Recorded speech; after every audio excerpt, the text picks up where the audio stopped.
The son of Gautama, they are still alive. They still exist in India. Through this Dhammayatra, we can revive this inheritance, you can say, the living tradition of India. And through this, I can see the light can spread, the Dhamma can spread throughout the world.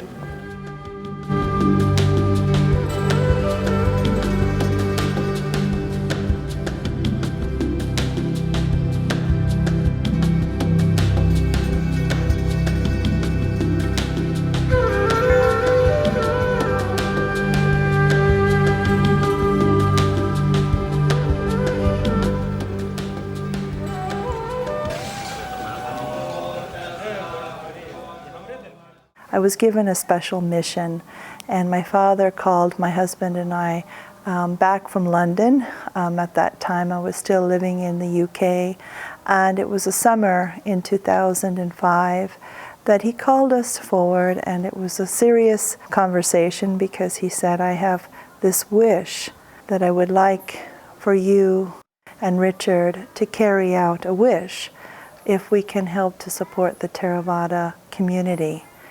And so it became my mission to find out how was it to assemble these monastics from the Theravada community. And of course it was a very big learning lesson for me to even know who the Theravada community were, because I was coming from the Tibetan tradition, from the Nyingma, my father being a Nyingma Lama, and I could tell firsthand that the color of the robes were different, and there were different habits. They didn't eat after lunch, and there were different things, certain cultural norms that I had to become very familiar with very quickly.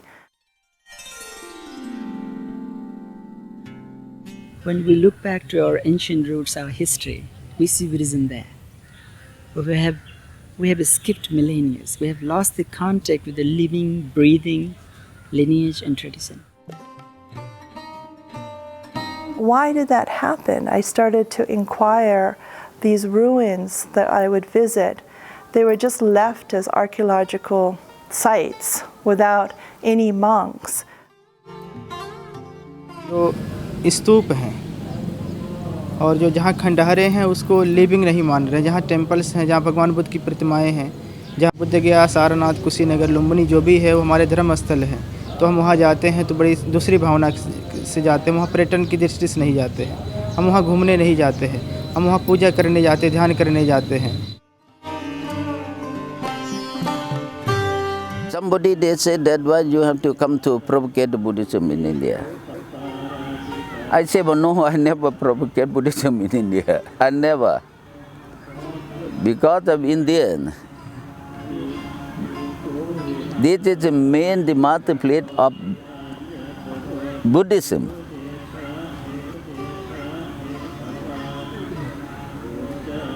Buddha, he enlightenment in India.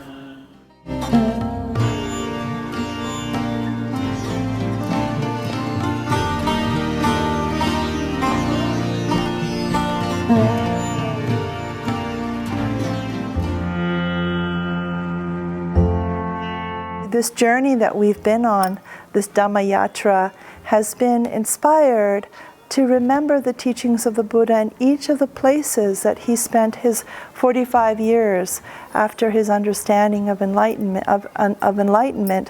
What did he teach in Sarnath? So we chant the Dhammachakra Sutra, the turning of the wheel.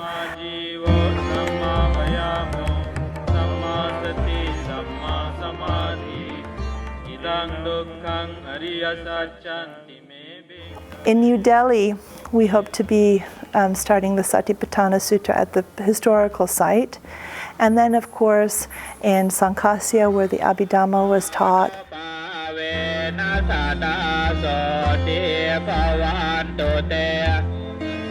In Kushnagar, the Mahaparinibbana Sutra.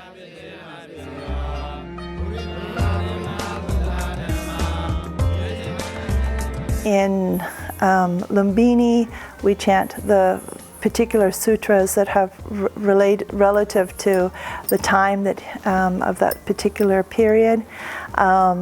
And then, of course, in Bodh Gaya, our main intention here is to recite the entire Tipitaka in our lifetime. There has always been some attraction towards this, finding out what is there in that kind of life. Why would people, leave normal life, go against the status quo? Buddha came in contact with suffering, pain, misery, came to see a society that at from one vantage point, it looked so beautiful, as an elegant city, well-designed town. But from the other side, he saw a society divided by caste, class, economy, gender discrimination and such.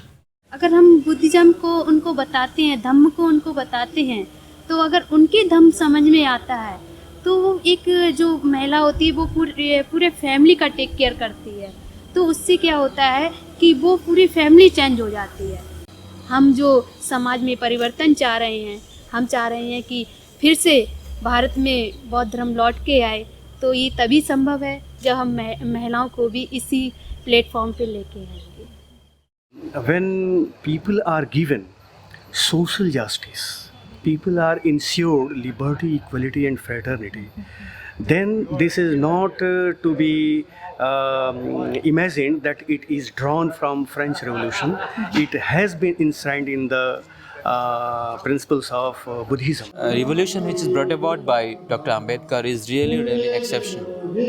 This is historical, and we can say at modern times he has done a wonderful service by bringing these people into Buddha's path.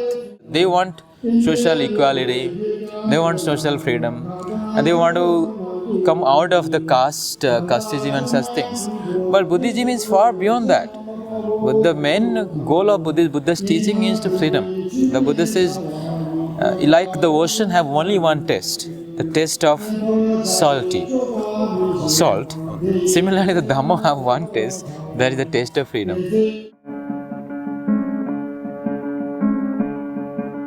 Part of our Dhamma Yatra is not only to go to the very specific site that is associated with those sutras, but also to actually walk to the place that may be not as known in more of the unknown areas. And that's a journey of uncovering, and it's an exciting journey because we've discovered when we go to the villages that sometimes you'll find old statues that they just keep by their as a kind of shrine in their home shrine, and it's just pretty amazing to see the bricks that are going back to hundreds and hundreds of years back. So I think more scholarship is needed, and of course identifying the history will allow us to get more knowledge that we can share with the monks and nuns, and of course to the Buddhist community as a whole, and maybe to India, because what we're recovering is India's great history here.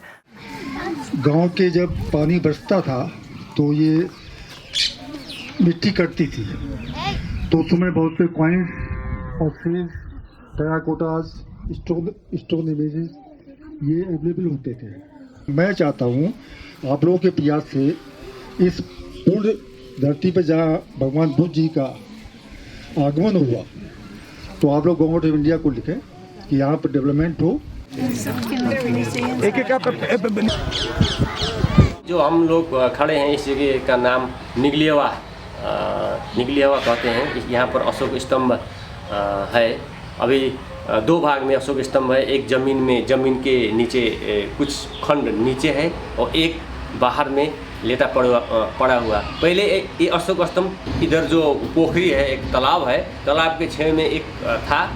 Local लोग में इसके बारे में कोई इतना महत्व मतलब तो नहीं है, लेकिन इसके बारे में अगर लोकल लोगों में जानकारी होता तो अवश्य वो अपने लोग संरक्षण करते, लेकिन इसमें लोकल लोग के बारे में कुछ ऐसा नहीं है।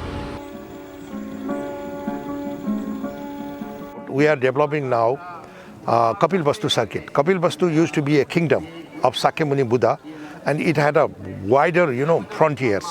It was far and wide. But due to the, partition of different countries and borders, some, holy sites of Buddha's life are in India and some are in Nepal. Now this is the right way, like Dhamma walk and, Kapil Vastu circuit, this kind of activities can be developed to connect all these sites. Coming together of the Sangha sometimes nurtures our bonds. Recites helps us, reminds us to understand why we chose this way of life, why we chose to let go of our family, let go of our loved ones, and be a homeless wanderer.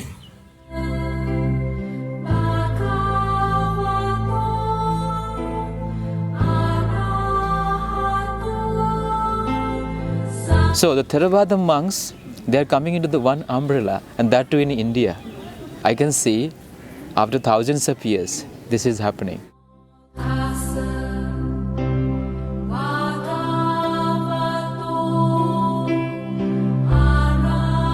Mail होना जरूरी है. अगर mail नहीं होगा तो हम लोग foot होगा. अरे बर्मा का है, थाईलैंड का है, अमेरिका का नहीं होगा ये. ठीक है, हम बुद्ध हैं, हम बुद्ध सब एक है. इसी भावना से करेगा तो सफल होगा. वहाँ जी चले, हम आपके साथ हैं. जो अच्छा काम करेगा, कहीं भी हमको बुला रहे, हम बिल्कुल तैयार हैं.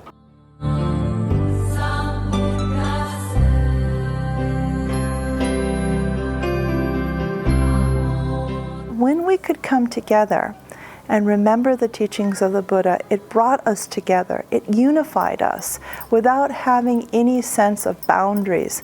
And that collection and that assembly of the Buddha's disciples, whether they're monks or nuns, was something that needed to be revived.